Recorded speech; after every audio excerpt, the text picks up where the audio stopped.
నేను ఎన్నో జన్మల పుణ్యం చేసుకున్నాను అనుకుంటా. నేను కూడా ఇలాంటి గురువు గారితో నాకు సాహిత్యం జరగడం, గురువు గారు నన్ను కూడా ఆయన సొంత శిష్యునిగా స్వీకరించినందుకు ధన్యవాదాలు తెలుపుతున్నాను. ఇదే విధంగా ఈ ఊరు మా అమ్మమ్మల ఊరు వేసిరెడ్డి రామరెడ్డి గారు, నా తాతగారు, మా ఈ ఊరు కూడా కొద్దిగా అనుబంధం ఉంది. ఇందాక గురుగారు చెప్పినట్టు ఇక్కడ ఈ ఆశ్రమంలో మీరు అనుకరిస్తే సహకరిస్తే ఇట్లా ఒకటి వైద్య శిబిరం పెట్టుకుందాం.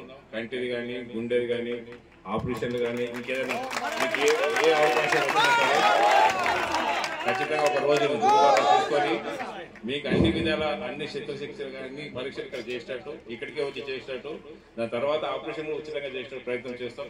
అలాంటి సదుపాయం మీరు అవకాశం ఇస్తే ఖచ్చితంగా మా ఫౌండేషన్ నుంచి మీ దగ్గర గురువు ఇప్పుడు ఆ మాట అన్నది కూడా ఇక్కడ నేను కూడా సేవలు చేసడానికి ముందు నొప్పులే చేయాలి. గురువు గారు ఏదైనా డాక్టర్ గారు ఏం చెప్తా నొప్పులే చేస్తే అలాగే స్వామి గారు ఒక చిన్న ఆజ్ఞ ఇచ్చారు, ఇక్కడ గుడి కావాలని, శివాలయం కావాలని. సరే ఆ గుడి నాకు ఎన్నో నెంబర్ గుడి ఏదో తెలియదు కానీ ఇప్పటికి నేను 14 గుడి కట్టాను. ఆ గుడి నెంబర్ ఆ గుడి నెంబర్ ఆ గురుగారే చెప్పాలి, మంచి నెంబర్ చెప్పండి గురు సార్, ఆ నెంబర్తోనే గుడికి స్టార్ట్ చేయండి. ధన్యవాదాలు అందరికీ.